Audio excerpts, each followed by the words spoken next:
हे friend, good morning. तो इस time मैं हूँ संगम घाट पे और हम लोग एकदम नहाने के लिए रेडी हैं। घाट पे इतनी ज़्यादा भीड़ है कि बस जगह ही ढूंढ रहे हैं कि कहाँ जगह मिले और हम लोग स्नान कर लें। तो बज रहे हैं 3:45 और हम लोग कर रहे हैं तैयारी संगम पे नहाने की।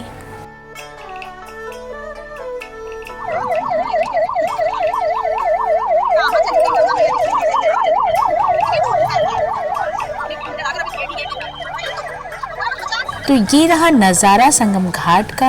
ब्रह्म मुहूर्त में स्नान करने के लिए काफ़ी भीड़ होती है और 4 बजे ब्रह्म मुहूर्त होता है, तो काफ़ी भीड़ होने की वजह से हम लोग भी उसी टाइम नहाने के चक्कर में थे। तो कुछ ने सबसे पहले स्नान किया था, उसके बाद मैं थोड़ा आगे जाके हम लोगों ने स्नान किया। तो दोस्तों आगे हम लोगों ने भी स्नान कर लिया और उसके बाद जो खिचड़ी हम दान के लिए लाए थे उसका संकल्प लिया और खिचड़ी दान किया।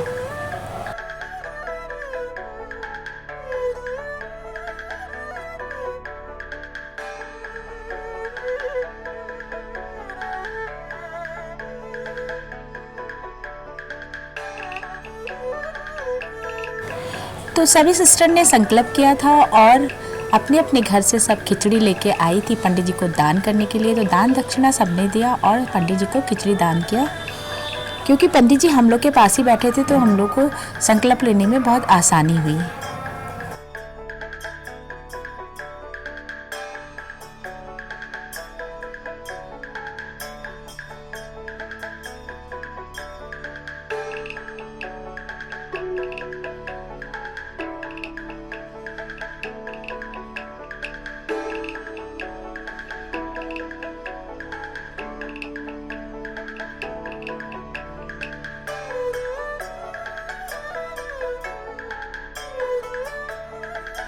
तो संकल्प लेने के बाद हम लोग को लग गई थी बहुत तेज़ वाली भूख, क्योंकि हम लोग ने रायबरेली में खाया था। तब से हम लोग का फास्टिंग ही चल रहा था। तो ये हो रहा था कि नहाने के बाद ही हम लोग कुछ अन्न जल ग्रहण करेंगे। तो उसके बाद मम्मी ले गई थी अच्छी सी रसीली वाली गुजिया, वो शायद सिस्टर ही लेके आई थी। तो हम लोग ने वहाँ पे खाया गुजिया और ये रहा चांद का नज़ारा खूबसूरत और नीचे संगम का पानी।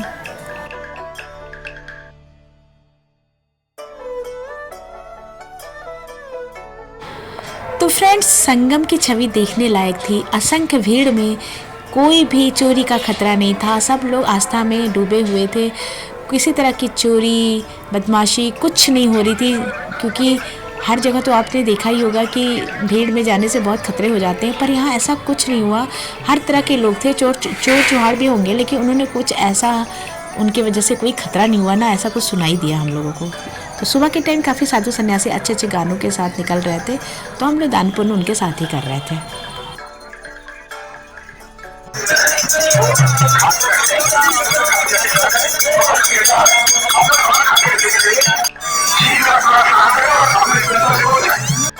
सुबह 4:30 का ये भव्य नज़ारा देखें। मौजूद है तो हाथ से दूर हट जाए और आपका सारा सामान जब्त कर लिया जाएगा। जिसको भी बेचना है वो हाथ से दूर रख के बेचेगा। धन्यवाद। तो गाइस बज रहे थे सुबह के 4:30 और हम लोग का स्नान भी हो गया था और दान पुण्य भी हम लोग ने कर लिया था। आगे चल के हम लोग ने पी गर्मा गर्म चाय, क्योंकि हल्की हल्की सी सर्दी भी लग रही थी।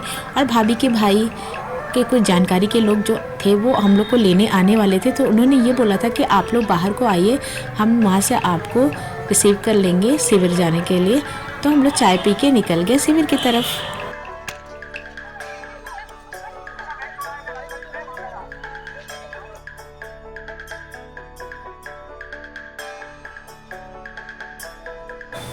तो शिविर में पहुंचने के बाद मैंने कुछ क्लिप्स वगैरह टेंट हाउस की भी ली, तो मैंने सोचा आपको दिखा देती हूँ।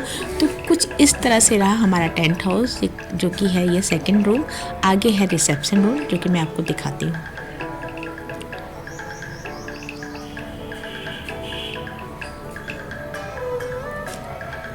तो ये रहा हमारा एंट्रेंस। तो इधर की तरफ है रिसेप्शन। अंदर घुसते ही हमारा है बेडरूम, जिसमें सिस्टर आराम कर रही है, उसका बेटा सो रहा है, साथ में लोरी भी सो रही है। इधर मम्मी सो रही हैं, क्योंकि सब लोग थके हुए थे और हम लोग बैठ के बात कर रहे थे। और ये रहा मास्टर बेडरूम, जिसमें कुछ सो रहा था, तो काफ़ी थकान हो गई थी सबको। फिर इधर रहा लेट बाथ, जो कि काफ़ी नीट एंड क्लीन था। हम लोग ने वहाँ जाके अच्छे से अपने आप को फ्रेश किया, चेंज किए कपड़े और फिर वहाँ से हम लोग थोड़ी देर आराम करने के बाद निकल गए थे भाभी के घर जाने के लिए, क्योंकि हम लोग को जाना था भाभी के घर।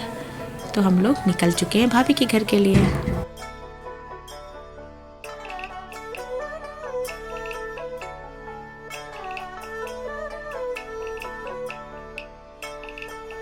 तो गाइज़ हम लोग निकल चुके हैं भाभी के मायके। भाभी के भैया हम लोग को लेने आए थे, तो हम लोग निकल चुके हैं भाभी के मायके। तो गाइज़ जो बगल में एक कार चल रही है वो हमारे रुद्रपुर की है, लेकिन पता नहीं इसमें कौन होगा। और हम लोग पहुंच चुके हैं भाभी के मायके और वहां जाके हम लोग को इतने अच्छे से वेलकम किया भाभी की भाभी ने।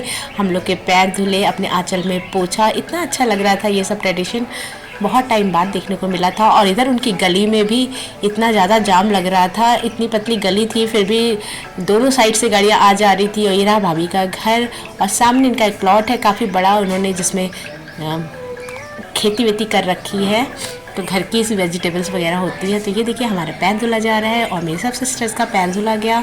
और भाभी की भाभी बहुत ही क्यूट है, बहुत अच्छे नेचर की है। ये रही उनकी छोटी बेटी। तो हो रहा है हम लोग का अच्छे से वेलकम, अच्छे से मसाज भी हुई थी, तो आगे मैं आपको दिखाती रहूँगी। इधर भाभी की भतीजी ने चढ़ा दी थी चाय, जबकि ये सब बहुत छोटे बच्चे थे जो अब थोड़े से बड़े हो गए हैं, पर इन्होंने इतना अच्छा बनाया, इतनी अच्छी कुकिंग आती है इनको, मतलब उनको पूरा ट्रेंड कर दिया है भाभी की भाभी ने अपने बच्चों को। और ये रही मेरी भाभी जो कि वो लास्ट में अपना पैर धुलवा रही थी। और इधर मेरी भाभी ने और उसकी भाभी ने सबको अच्छे से ऑयल लगा के मसाज किया। पूरी कुंभ की थकान जो हम लोग चले थे ना, सब उतर गई थी वहीं पे इलाहाबाद में ही। तो बहुत अच्छा लग रहा था और बहुत अच्छा सुकून सा मिल रहा था, जैसे बॉडी की थकान उतर जाए तो कितना अच्छा लगता है ना, वैसा है। उसके बाद हम लोग सामने खेत में गए थे। इनके एक सामने ही एकदम बहुत बड़ा प्लॉट है जिसमें इन्होंने खेती कर रखी है, तो काफ़ी कुछ लगा रखा है। तो मैंने वहाँ से तोड़ी थी फ्रेश फ्रेश धनिया।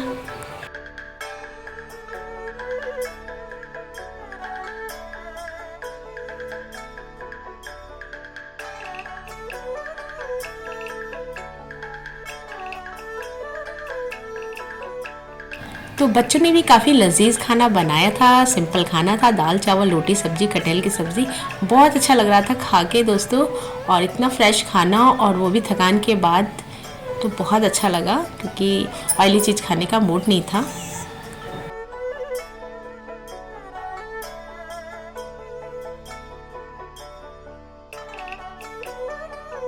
तो खाना खा के दिल खुश हो गया था दोस्तों, और आंटी और उनकी भतीजी पूरा ध्यान रख रही थी। और खाना खाते ही हम लोग चले गए प्लॉट पे जो कि ठीक सामने था। तो ये रहा गेट प्लॉट का, ये खुलते ही ये देखिए सामने भाभी का घर है और इस तरह प्लॉट है। और हम लोग अंदर गए तो काफ़ी ऑर्गेनिक सब्जियां लगी हुई थी, मतलब हर तरह की सब्ज़ी थी, सरसों का खेत। वहाँ से हम लोग ने धनिया खूब सारी तोड़ी, मैंने खास करके धनिया तोड़ी, और भाभी ने खूब सारे अरबी के पत्ते तोड़े कि लखनऊ जाके अच्छे से पकौड़े बनेंगे। तो मैं आपको आगे के ब्लॉग में दिखाऊंगी कि अरबी के पत्ते के पकौड़े भाभी ने कैसे बनाए थे लखनऊ जाके। और ये देखिए कितना अच्छा लग रहा है और दिल बहुत खुश हो रहा था कि मुझे ऐसी जगह बहुत अच्छी लगती है जो घर के पास ही गार्डन भी हो, सब्जियां भी हो, मतलब नेचर से मुझे बहुत ज़्यादा प्यार है।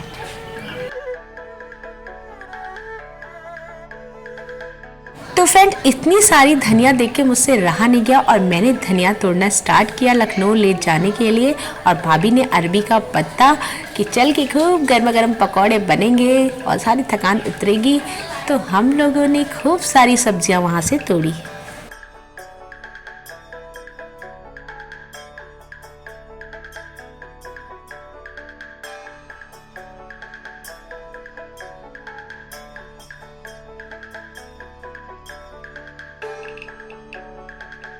तो बाहर गली में भी आने जाने वाले लोगों का जमावड़ा लगा हुआ था और ये देखिए जाम भी लग जा रहा था। और मैंने तोड़ी थोड़ी सी सेम की फलियां।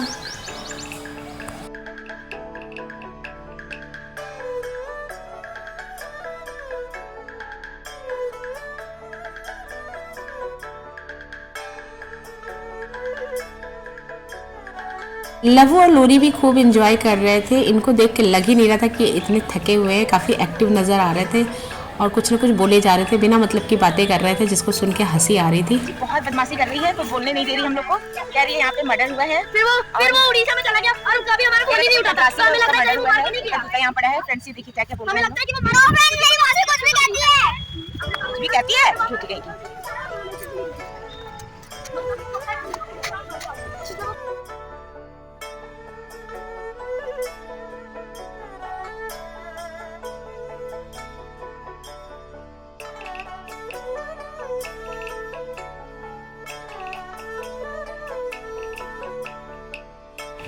तो दोस्तों गली में इतना जाम था, ज़्यादातर गाड़ियाँ गुजरात और महाराष्ट्र की थी। तो पूरा प्रयागराज की हर गलियों में इस तरह से ही जाम चल रहा था संगम तक पहुंचने के लिए, जिसको जहां से भी मतलब शॉर्टकट दिख रहा था वो वहीं से घुस जा रहा था। इस चक्कर में काफ़ी लड़ाइयाँ भी हो रही थी।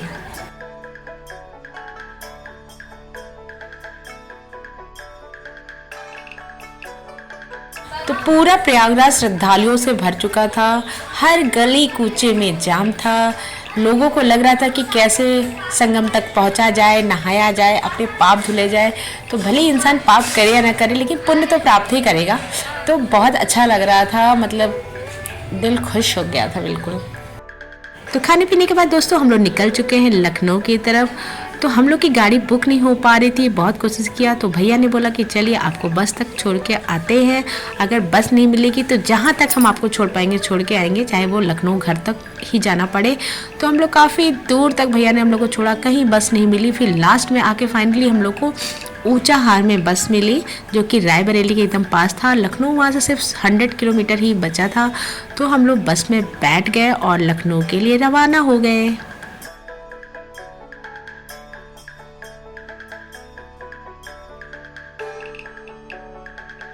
तो गाइस बहुत ज़्यादा थकान होने की वजह से सबको नींद आ रही थी। तो सिद्धि भी मेरे कंधे पे सो रही थी और मैं भी नींद में गिर पड़ रही थी।